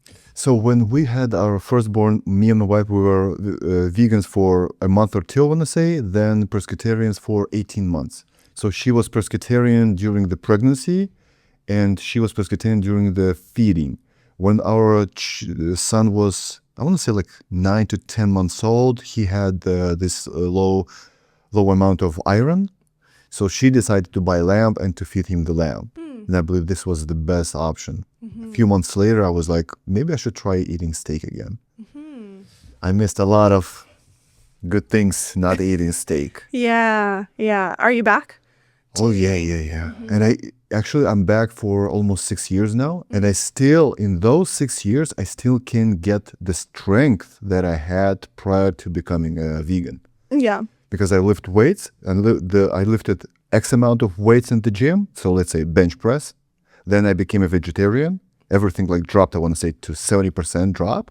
And I still can get back to those numbers that I had prior to becoming a vegan or pescatarian. Yeah. Guys, I don't know. This is not a medical advice, but eat your steaks and eggs, burgers. Yeah, lamb. I have a suggested diet, or just support. It's like it's not a diet because it's not restrictive. It's actually something that really enhances. But I have one available. If you go into my Instagram in the bio, I have a link. It's free. You can it's a guide. Okay, links in the description below. Yeah, and so it's something that women don't realize how hard postpartum can be if they don't start creating those stores in the pregnancy. Okay, let's say, so oftentimes women that are pregnant, they don't want to eat almost at all. Or there are only 2 to 3 specific products that they can eat for months and months and months. How should they get that 100 grams of protein then? Well, sometimes I understand because there's, the morning sickness, for example, there's aversions to food. And so I had an aversion for about 3 months. It was really pretty intense. And if we look at it from a different perspective, maybe a non-conventional perspective, a lot of it was psycho-emotional. I know that for some people is hard to understand because they say, no, it's all hormonal. But we can go into that at another time. So for me, the way that I got the nutrition was I was doing beef organ powder in a smoothie, and I was able to just sip it throughout the day without, vomiting, right? Because it was just or I would have pieces of bread and then I would have some raw yogurt and things like that. But I couldn't do a full meal for almost 3 months. And so that's how I was able to get what I needed at a minimum. And then after that, just one day it lifted. And then I was able to eat regularly. So the way that we can do it is through powders, smoothies, things that can settle the stomach. A lot of these anti-nausea medications have negative side effects for the baby. So if you're experiencing that, seek out, a homeopath who can help you kind of quell that because I did some homeopathy, and that was what was able to transition me out of the morning sickness, because the anti-nausea medications are really, really severe and understudied. And we have a huge history in that, right? We In have the 50s to 60s, there was one drug. Yeah, and children were developing without limbs and, Safe and effective. Those women were told it's safe and effective. It's safe and effective until, we zoom out a few decades later and we see the fallout. There was another drug, right, too, that caused brain damage or something like that. That was for pregnant women too. I don't remember. There have been many drugs, blood pressure drugs, anti-nausea drugs, from all different names, and every country has a different name for the same drug. So yeah, there's nothing being tested on pregnant women, so that should indicate to you that we have no clue if it's safe and effective, because no one's studying on pregnant women. It's unethical. Well, steak is, eggs are. Right. Milk, do you drink milk? Yeah. Raw milk? Raw milk. It's safe? It's because safe. I do. Well, this idea of like botulism, right? Because I consumed something in my pregnancy. I was in Central America and I consumed something in my pregnancy and I was hospitalized. I couldn't. What was that? Basically they found Shigella in my system, which is a type of really aggressive bacteria that causes you to not be able to keep anything down. So I was completely impacted by that from eating fresh caught seafood, but I suspect it was something else. And the baby was fine. She was fine. She was absolutely fine. There was nothing. Then the people have to understand that whatever you consume, yes, it's reaching the baby, but also these things like raw milk, for example, raw honey, if that affects you, it'll affect you, but it's not going to affect the baby in the same way that you think, right? They're not going to get like food poisoning, but what they will get are drugs, things that the placenta can't filter out, alcohol, heroin, fentanyl, caffeine. Those kinds of things are not recognized as pathogenic, so they go to the baby. But yeah, if you're concerned about certain things, like it might impact you or your digestion, but it's not going to impact the baby in the same way. You said raw honey. There is pasteurized honey? Most honey is pasteurized, yeah. Really? Mm-hmm. So they kill everything? Yeah, in the US, they kill everything and sell it, yeah. Honey? Yes. So you have to look for... It's like a bee milk or what? Why do you have to pasteurize it? They just heat it up and they get rid of the, quote, bacteria. But that's actually what you need in order for the honey to be beneficial, right? Same with raw milk. Okay, so let's say a child... So my child is almost 77 years old. He's almost 50 pounds. How many grams of protein would you suggest him eating? Oh, goodness. I wouldn't know. I'm trying... I mean, more than, let's say, me? No. No. Per body weight. Per pound. I wouldn't know per body weight because I also don't know the level of activity that he's engaging in. So I'm not really sure. But I know that for a woman growing a baby, that's what's recommended for her to be able to get the levels of albumin that she needs in her blood to process toxins and to nourish the baby. So whether she's active or not, ideally, if she's really active, then she's consuming more. But just on a baseline for a low activity pregnant woman, this is what we're recommending.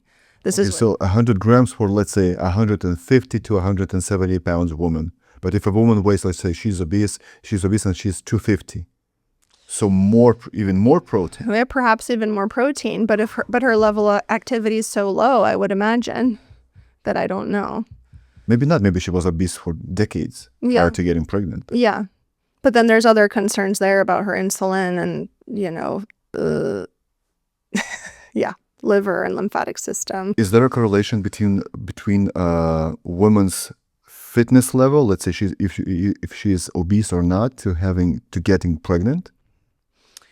Well, at this point, if she's obese, then her thyroid and her hormones could be affected. So I'm not sure, if some women who are obese, severely obese, do get pregnant. But I have seen women have challenges with that simply because of their thyroid and their hormones are completely out of balance. And once they lose weight, they get pregnant.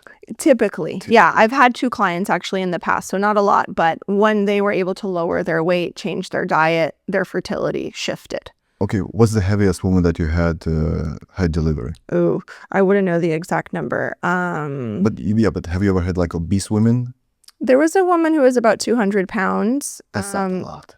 Yeah, it was a little over 200 pounds, but she did fine. I mean, she birthed at home actually very easily.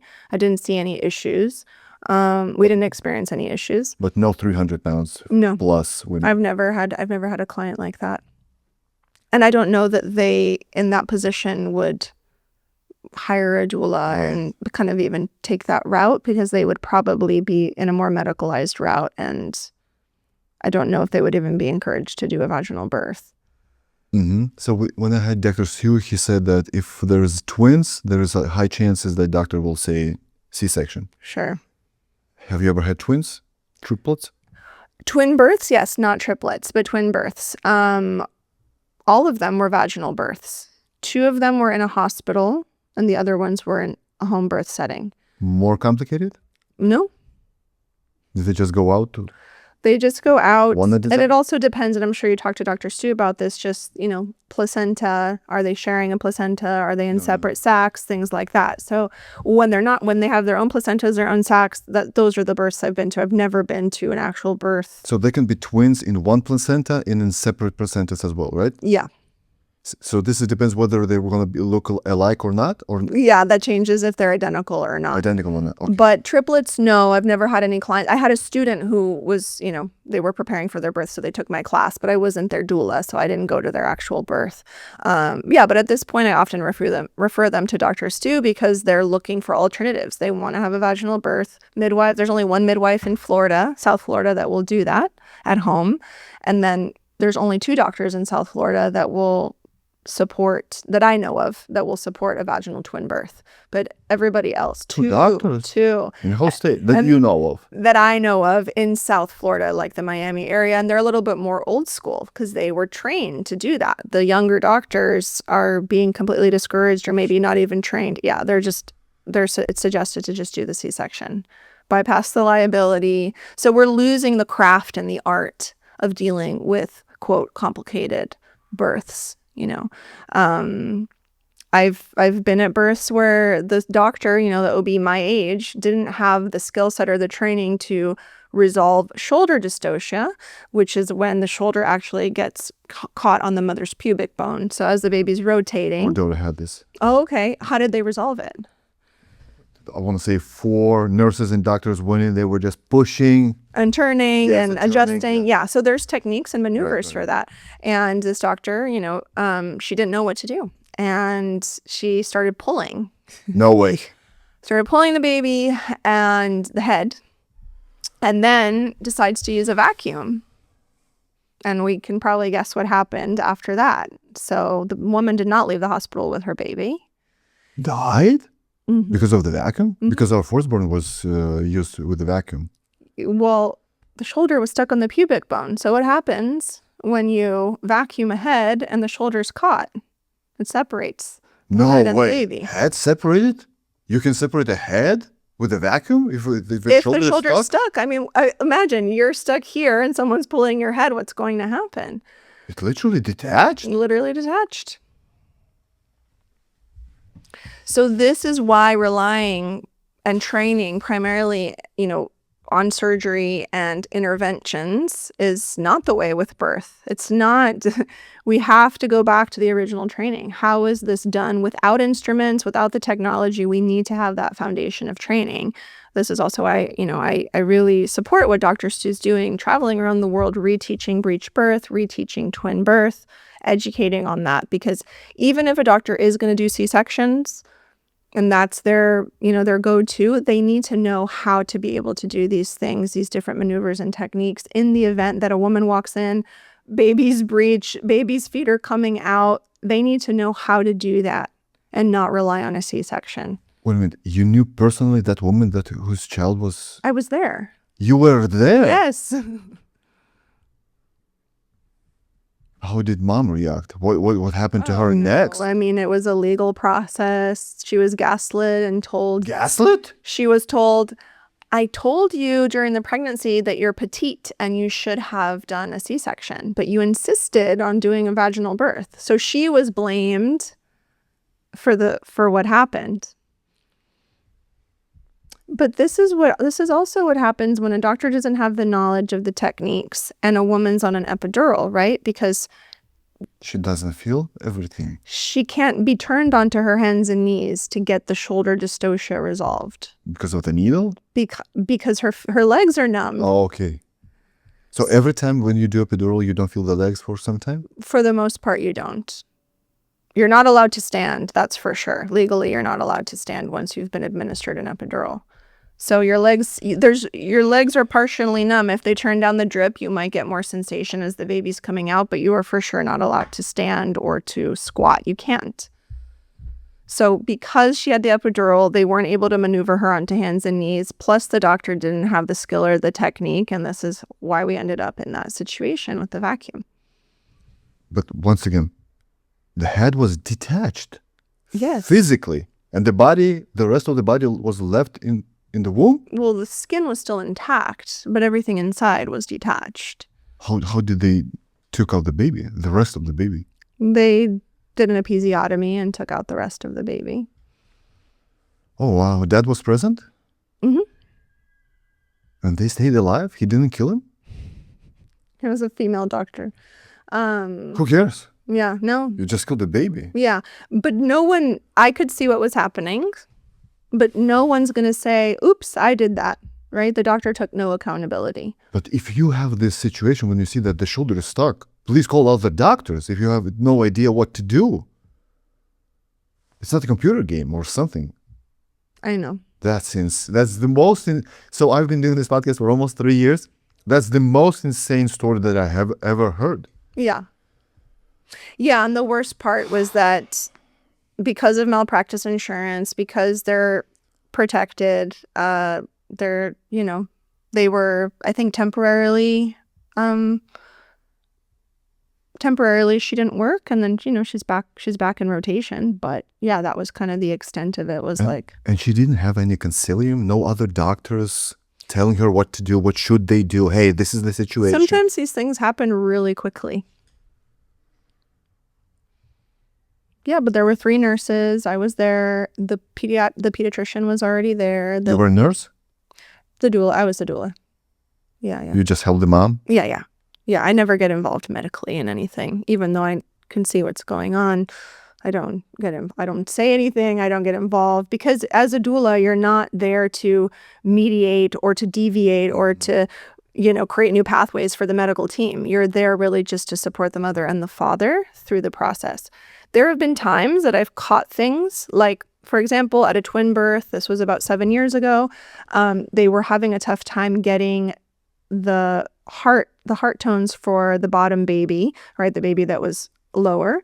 They had it for the top baby, but the bottom baby, they couldn't. So they wanted to do an internal fetal monitor. And my client said, sure, that's fine. And I said, oh, can we have like a quick meeting? I just want to share some info with you. And the nurse kind of looked at me. So I have to be very careful because I'm not trying to shift them away from what the medical team is saying. So informed consent. But I don't want to get kicked out because then I can't. So I have to say something kind of like, oh, can we have a quick meeting before you do that? I just want to check in.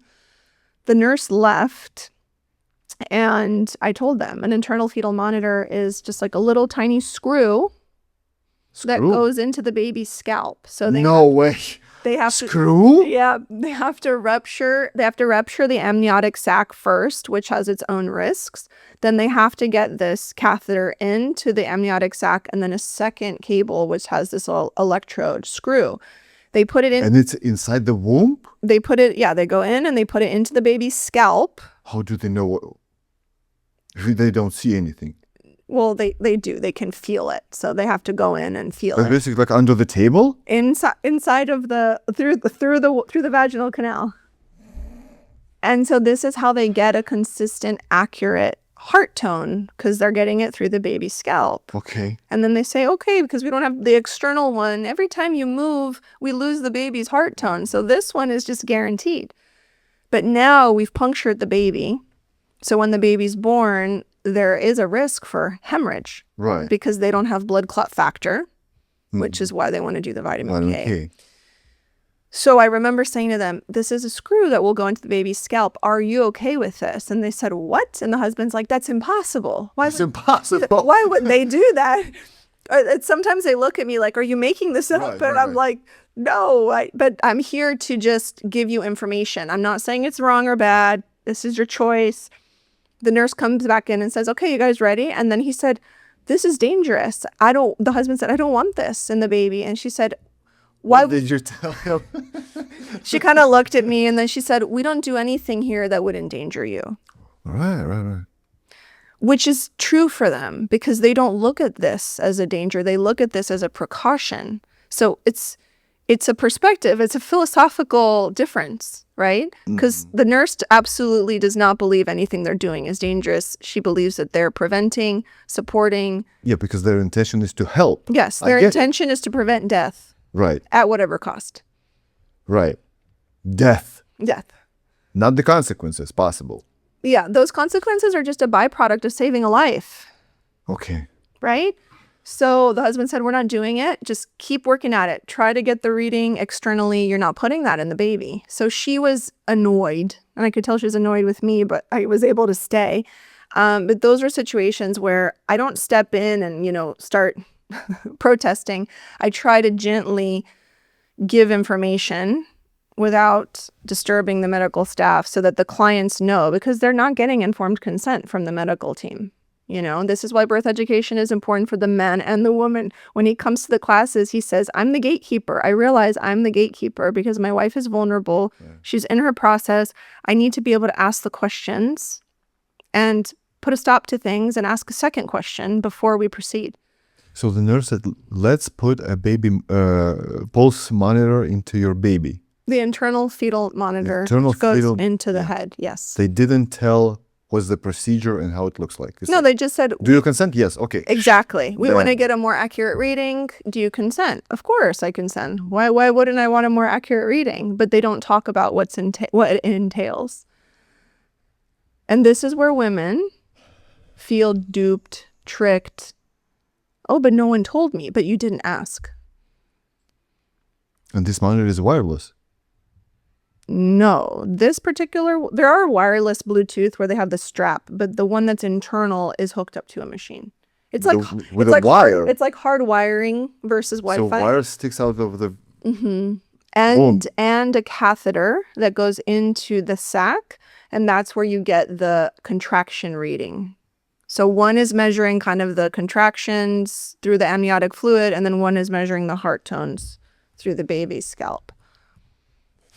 And you can look up photos online, just internal fetal monitor, scalp, and you can see damage and bruising and hemorrhaging. So I tell women, when you've had a violent birth, I would consider this an act of violence.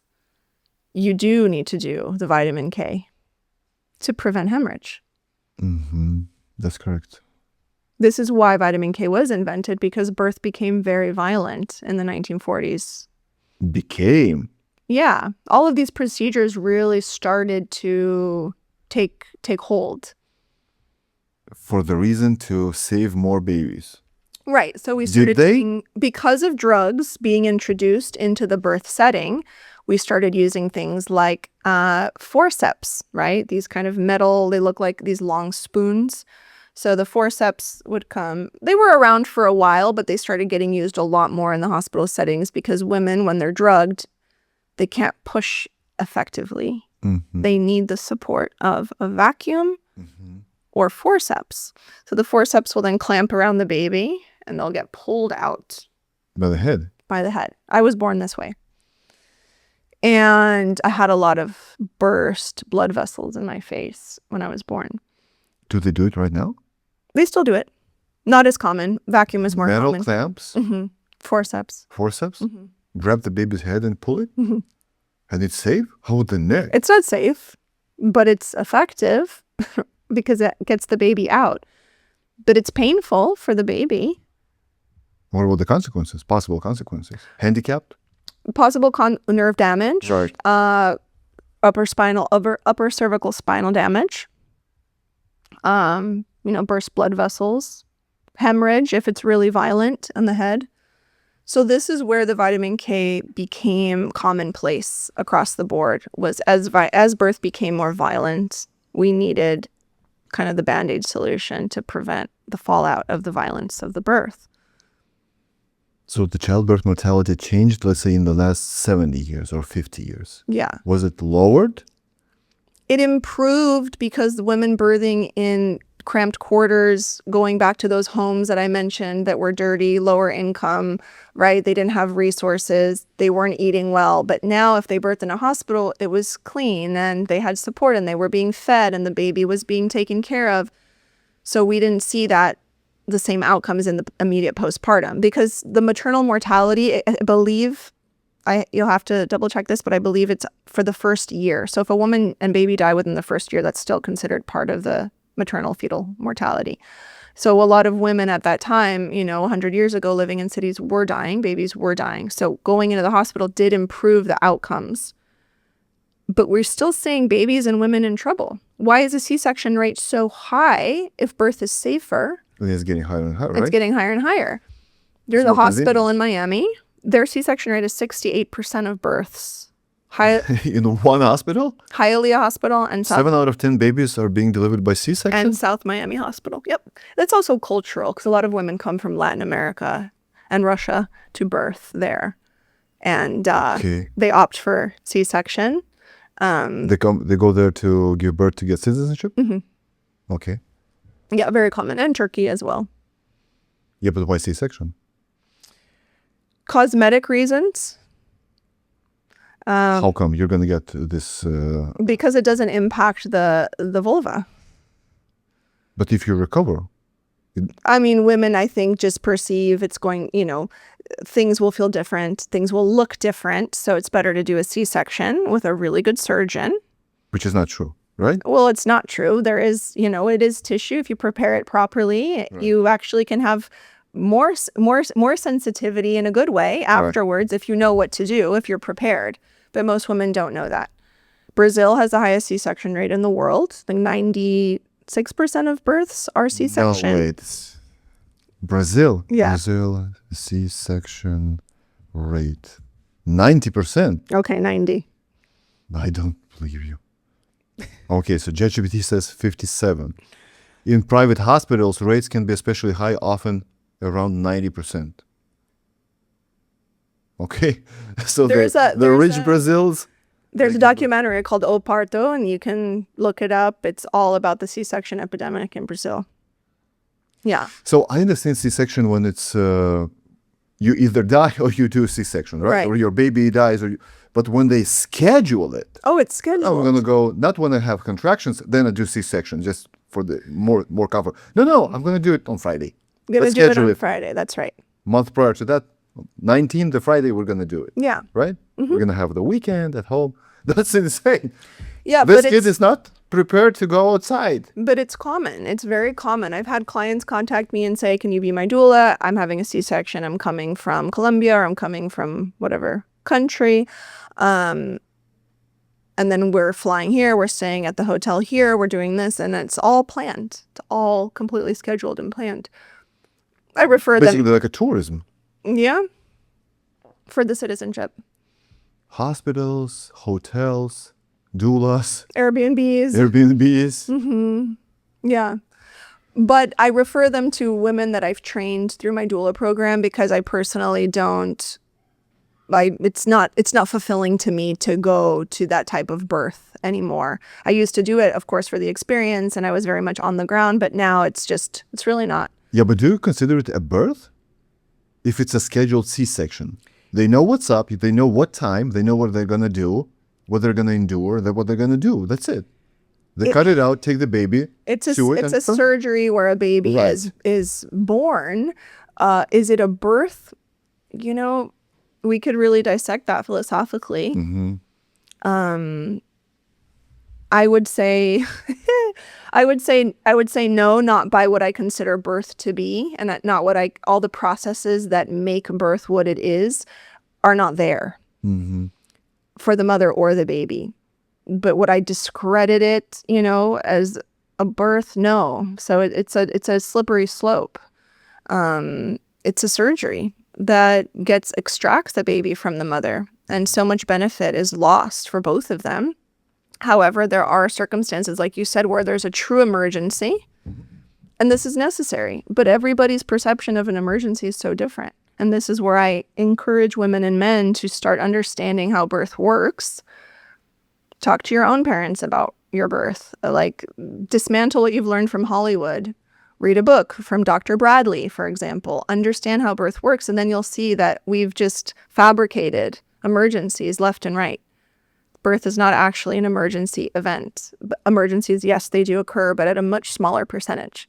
Gosh, I'd say like 10% of births are really true emergencies. The rest are induced by us. So I have experienced obviously only 2 births, right? When my wife was giving a birth. So what I've seen from Hollywood is women always scream like crazy. So you have experienced more than 500 births. Do they scream like crazy? Oh my gosh, maybe like 10 of them. Out of 500? Yeah, like maybe 10 of them were like, what Christy Alley was doing and look Right. too. Yeah, I mean, it's actually a very quiet event for the most part. I mean, I've been at home births, for example, where it's just dark all night and we're just walking through the house and she's sleeping, she's in the bath, and Okay, but what about hospital? maybe she moans. And hospitals, if a woman is, I've heard women in other rooms screaming. I would say that my clients don't typically do that because we're really grounded. Like, I'm really there as like an anchor into the physical space so that she doesn't feel unsafe, right? The doula should be the consistent factor. We go from your home, in the car, to the hospital, through the process. I never change. I'm the consistent factor. Your husband's the consistent factor. It doesn't matter if the nurses change shifts. It doesn't matter what's going on. You're grounded. So many women go into a panic because they're scared. It's the unknown. They don't know what's happening next. No one's explaining anything to them. So what do? They go into often a childlike state and they scream or they cry or they throw a tantrum, right? It's simply because they feel a lot of uncertainty and no one is holding them in that experience. And often no one knows that an induction is incredibly painful. No one tells them that. So painful. So painful, because what the Pitocin does is it induces artificial contractions. When a woman contracts naturally, she has all the hormones supporting her. So it's all a buildup. Yes, it's uncomfortable and intense, but she's been building it up with her own hormones. A woman goes from 0 to 60 with an induction cold turkey, right? She's just sitting there like this, and then all of a sudden she gets the drugs, and it's a shock to the system. Ask any woman who's had an induction. I can guarantee she's not going to tell you it was comfortable. Guys, leave your comments below, please. So that shock in itself tenses the body, shoots up the adrenaline, the cortisol. Often she'll want to get the epidural because it's too much. So I hear screaming in those situations. It's just a shock of the experience. What a lot of women don't understand is repressed trauma, things that have not been resolved because of the vulnerability of birth. Sometimes those memories can come up. Like what? Sexual abuse? Sexual abuse. I've seen that come up with some of my clients where now suddenly they were okay in the prenatal appointments, but now because she's vulnerable getting a vaginal exam or being touched, she goes into a panic. I had a client once who just started screaming at everybody, "Don't touch me, don't touch me." And she started crying. She was crying to the husband and she's like, "I want to go home. I don't feel safe. I don't want to be touched." And I knew that this was coming up because she did share that experience with me from when she was a preteen. So you don't plan for these things to emerge in birth, but because you're in a vulnerable state, they can. So I do recommend that when women have experienced these things, they take some time in the pregnancy to integrate and create a very safe environment for themselves. And often that is not rotating nurses you've never met before touching you. Mm-hmm. Why do you think Hollywood portrays pregnancy and deliveries like that? Screaming. Oh. Well, horrifying. I often think it's because they're written by men, right? The films, the scripts, right? But what do we know? Yeah, so I don't, what do we know? Or what do you guys know about birth? And then, I wonder who funds, right? Like, who funds these films? Would it be beneficial for a film to portray birth as easy and safe at home? Of course not. Right. Because then they would be encouraging something that goes against one of the main pillars of, who funds, who moves the money in our entire world, which is the pharmaceutical industry. So why would we not support a highly medicalized birth, right? Again, Christy Alley, she's screaming for the drugs, she gets them, and then everything is well in the world. That's kind of the idea about birth. And who does that support? Doesn't support the woman, doesn't support the baby. It really supports the supplier of that drug. So yes, I mean, I think we all know, whoever's listening to this, for the most part, there are various industries that are supported by Hollywood propaganda. So full disclosure, so my wife gave birth 3 months ago in the Hospital of Providence right here. Best experience in our lives. Amazing nurses, amazing doctors. We had a pleasure, quote unquote, working with them. Yeah. Second day, we're out, we're at home. Great staff, great food, great everything. No jelly. Amazing. And my wife was happy that I didn't convince her to give a home birth. Because I was telling her maybe we should, because we did a podcast with this too, and it was like, maybe we should, maybe we shouldn't. She's like, no, not this time around, because that's a new country for us. We're only a few years right here, etc. So that Providence and that Providence Hospital and those nurses and doctors were amazing. Amazing. But I hear all those stories over and over again, that there are doctors and there are women that experience those horrible deliveries. And it's like, I don't know really anything about the situation, but I would suspect that she'd already given birth. She knew what to expect about the experience. And you seem to be someone who is informed and solid. oh, I'm there. I was like, what are you doing? No, thank you. Oh, no. Oh, okay. There you go. Had you not been there, I suspect it might have been a different situation. Maybe not horrible, but not exactly the same. Maybe. So that's where I can also see that the husband's informed and grounded presence can really shift the situation for the woman, right? And it also I talk about establishing dominance in the birth space, and often in the hospital, when the man is like, whatever they say, whatever they need, whatever they want to do, he's already given away his power and his dominance. He has to assert that and say, I'm the one protecting this family. We're going to talk about things as they come up. You're treated very differently. Right, but if a husband knows shit about birth at all, it's like, Yeah. it's not his area of expertise. It's like, I trust the doctors. I do trust the doctor, but do we have to do this? Really? Do we have to do this drug? No. So we can do without the drug. Sounds like just a basic critical thinking, Right. which is what's lacking, I think, with many men. And by the way, so I know there are going to be women that are going to comment below. It's like, you're a male, what do you know about you giving birth, etc. I just know that this is possible because my wife gave birth naturally, vaginally, without any epidural sense. So it means it's possible. I was born that way. My dad was born that way. My mom was born that. So it is possible. It's possible. I know that it might be easier with the epidural, etc. But there are pros and cons to stimulation, to epidural, and etc. So it all depends on what the goals are too, right? If a woman's not committed to breastfeeding, if there's certain things that she doesn't have in mind for herself, then going this other more medicalized route might not be a big deal to her. why won't women want to breastfeed? I think some women feel, well, from what I've spoken to different women, they feel suppressed by it, caged by it. They feel like it's really hard. They feel like they don't have time. It would be a lot easier to just formula feed. There's great formulas out there, is what they say. It's just not something that they feel called to do. Are there any great formulas out there? I wouldn't know. I think there are formulas that can keep a baby alive. Right. And it's basically, most of the time, it's cow's milk, cow's protein. Cow, goat, soy, But we're not vegetable oils. cattle. Oh, amazing. But we're not cattle. We're not cattle.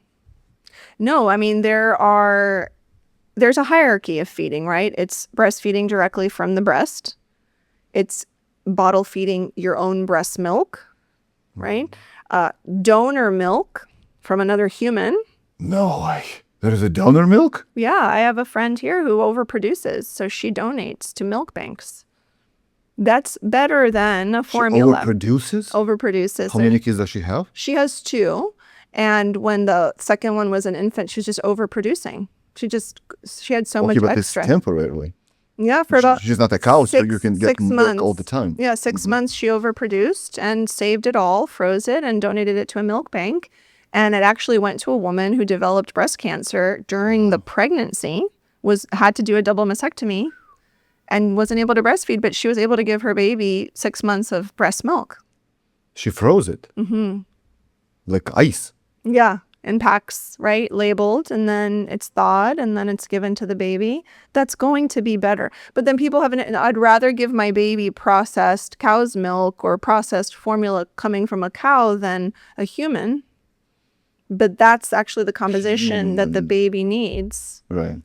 to establish the gut flora. So this is the problem, the ethical problem that I have with drinking milk or drinking whey protein. I'm not a cattle, right? Right. It's a great source of protein, but this milk was supposed to be for that specific cattle. How do you call it? Baby cow. How do you call them? Calf. Calf. For that specific calf. Right.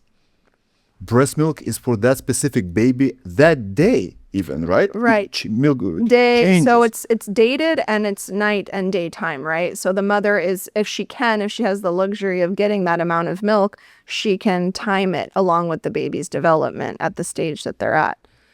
Still better than... No, I mean, even, let's say, my wife breastfeeds my daughter. So her milk changes almost every hour, right? Yeah. If a baby gets sick, milk changes. Right. There's receptors in the areola of the breast called the Montgomery glands. And so as the baby's breastfeeding, there's a communication between the baby's saliva, right, your daughter's saliva, and then your wife's areola. And so then her body receives a signal, oh, the baby is, dealing with something immunological. We're going to shift the composition of the breast milk, maybe more antibodies in it. Or now the baby, it's at this stage of development, we're going to produce more fat in the breast milk. So this is why directly from the breast is the best rather than bottle feeding, because you lose that communication in the bottle feeding. And how does it impact the structure of the jaw? Because it's hard to suck that milk from the breast? The baby has to work harder with the breast to get it out. With a bottle, right, the opening is there. Even though they're trying to recreate or simulate the shape of the breast with these new nipples, it's still not exactly the same. And also the baby will hold the breast and kind of do this as it's feeding. So this is also letting the mother's body know, produce more milk. So this is why when women stop or they skip a feeding or they try to eliminate a feeding or they stop co-sleeping, they'll start menstruating again because now the body's gotten a signal like, oh, baby's becoming more independent, time to get pregnant again. Okay. So when I've had clients, even myself personally, co-slept, I breastfed for 5 years. And it wasn't until year 3 that I removed co-sleeping that my body shifted back to being able to get pregnant again. This is very common with women, but once we get a nanny involved or we do the daycare or we start introducing bottles, then women, their body will get the signal that, they are more available because baby's more independent. It's time to have another baby. Right. Can a woman get menstrual cycle back if she's breastfeeding? Yeah. Just if she decreases the amount of contact and the amount of breastfeeding, the cycle will come back. Okay, if more a woman quickly. gets pregnant while breastfeeding, then breastfeeding stops? No. She can continue to breastfeed. But it stops when she delivers a baby, or she can baby feed both babies? Well, it's interesting because I've had even one of the gals that works in my company, she would breastfeed the older one from the left breast and breastfeed the other baby from the right breast. And she said that the milk was different. So different in color and viscosity, consistency. With the saliva of the older? And so she kept them separate for almost a year. Wow. Yeah. I wish I knew a little bit more about that as far as what women did and if that's effective, but she's the only one I've known who said it was completely different. She did it for a whole year. How many women percentage-wise breastfeed their kids? Gosh, I don't know. Lower than 50%? I'd say for the first year, maybe higher than we think. Yeah, maybe around 50%. Year 2, significant decrease. Most women don't breastfeed past a year. Because of the propaganda? Propaganda, or they're told to start introducing food at 6 months. Just because a pediatrician says it's safe to introduce food 4 months, 5 months, doesn't mean it's necessary. It just means it's safe. Just means it's not going to cause major issues, but it doesn't mean it's actually necessary for the baby's development or health.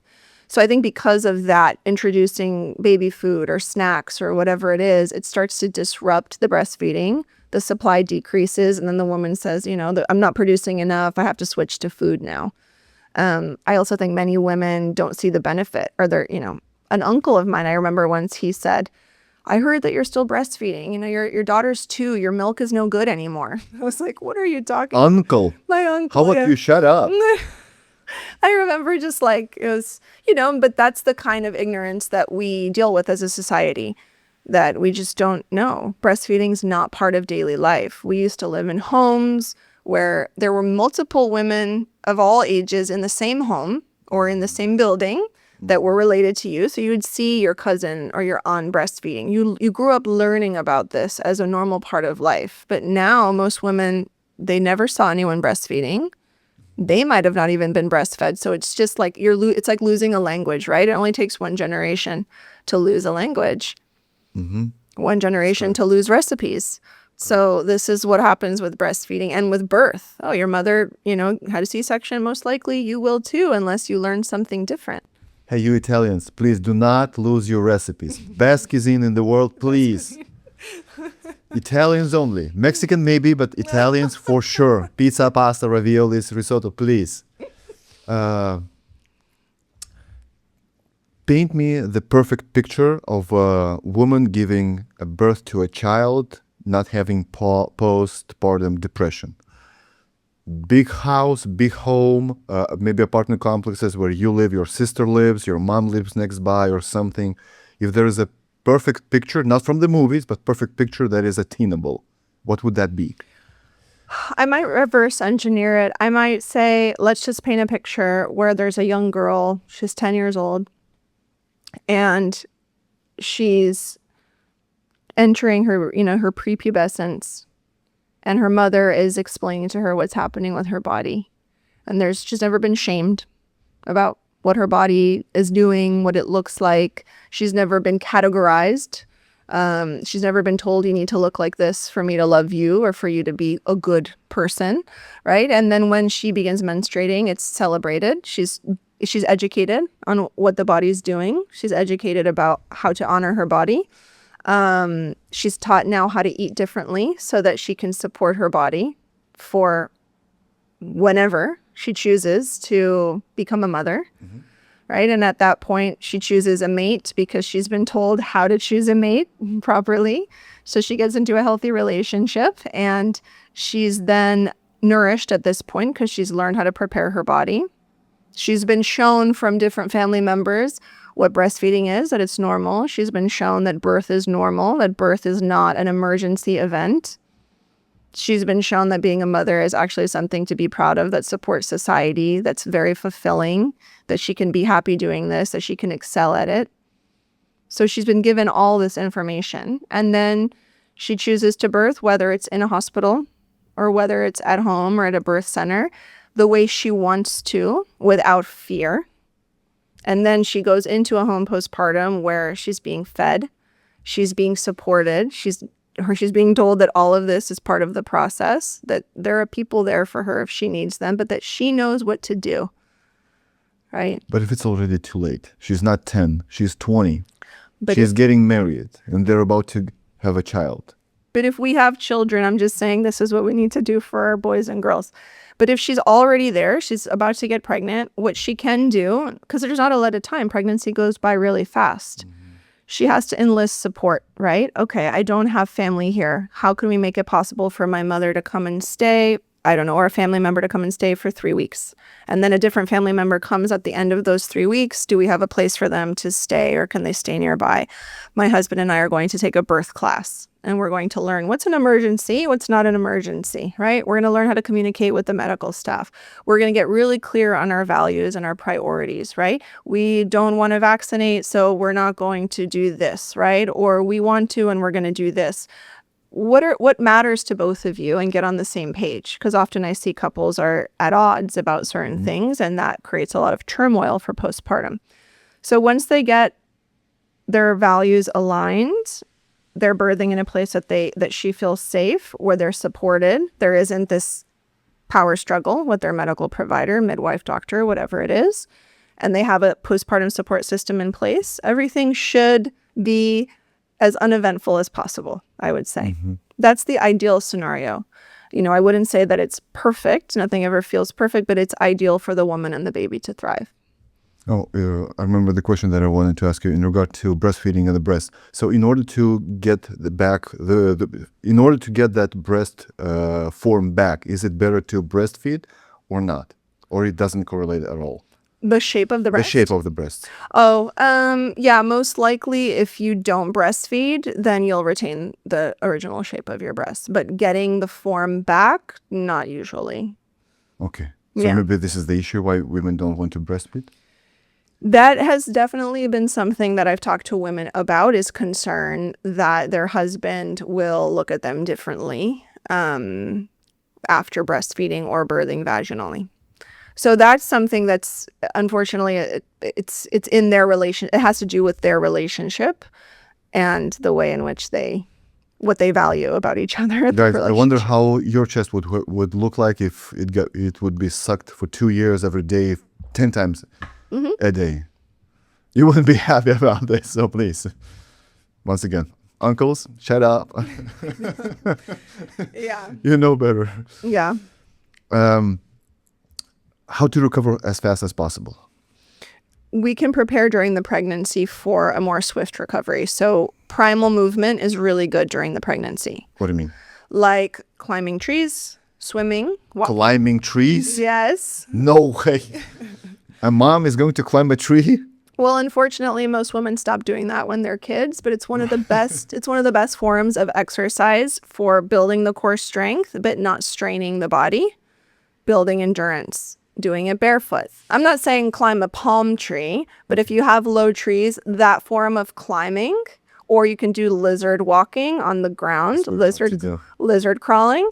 That's the same kind of movement in the body. So that helps alternate the pelvis. It builds the length and the arm strength. It also helps her breathing. So swimming, tree climbing, you can do the lizard crawling. But once again, swimming in the pool with all that chloride? And if you can swim in the ocean, that's wonderful. If you can swim in a pool, rinse off afterwards. So guys, she's from Miami, right? So you can swim in the ocean. You can swim in the ocean if you're in California. It's too cold.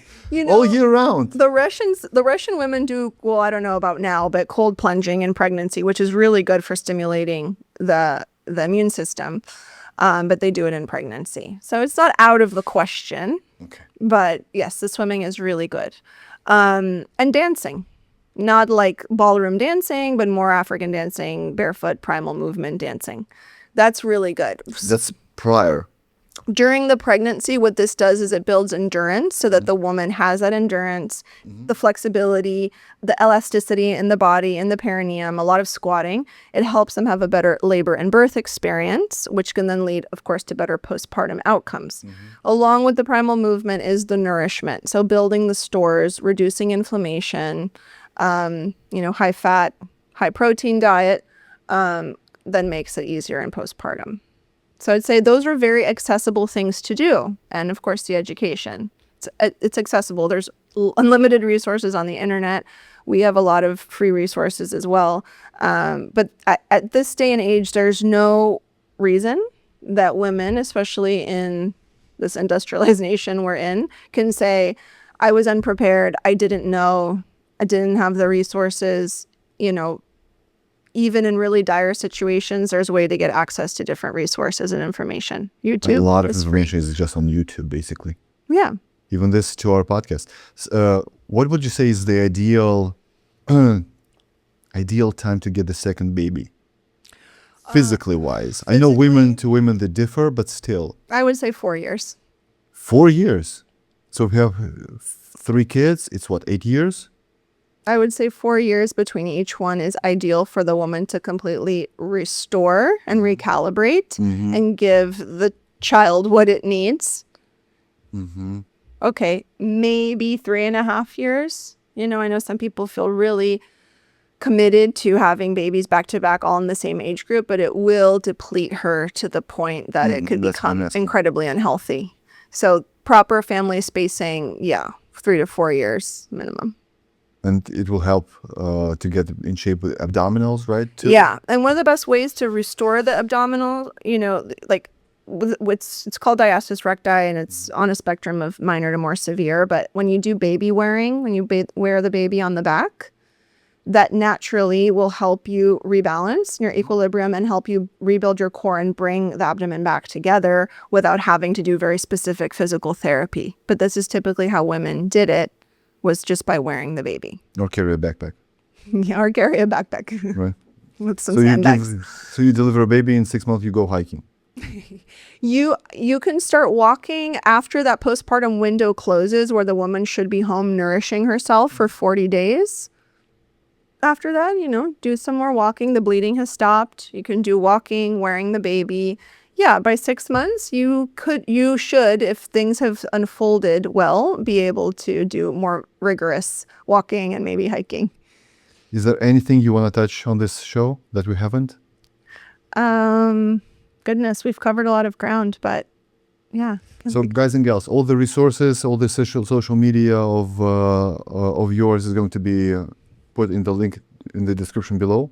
Thank you for everything that you do. Thank you for coming and sharing those horrific stories and the wonderful stories as well. Yeah. And I believe this was really useful for both men and women. That was my intent to do this podcast. Thank you for coming all the way from sunny Florida. Thank you for having me. And is there anything that people can find on your social media in specific that, let's say, pregnant women right now or preparing to get pregnant that can find on your social media what would be beneficial for them? I have an 8-module course for men and women. You can listen to it like a podcast, but there's a lot of visuals. This is really what both of them need in their respective roles to prepare for this process. Even if you've already had a baby, but you want to do it differently this time around, it's a great resource. I also have a lot of mini courses on infertility, miscarriage, postpartum struggles, a masterclass specifically for men. So there are a lot of resources on the website. And then we have a whole directory of doulas and birth educators all over the world. So if you want to work with someone in person, there's women that have gone through our training that are everywhere. Or if you want to train to become a birth worker, we have an excellent program. So yeah, whatever you need, processing your birth trauma. If you're a man and you just want to prepare, we do one-on-one sessions as well. I would encourage every man just to do it and to be present during the delivery. It's an amazing experience, and you have to be present just to make sure. What are you doing? A screw to my baby? No, thank you. Put a screw into your whole head. Not to my baby, please. So I would encourage every male, just get out and do it. Educate yourself prior to the birth and be present. And it's an incredible experience. You will forever remember this. Yeah. Thank you, and God bless. Thank you.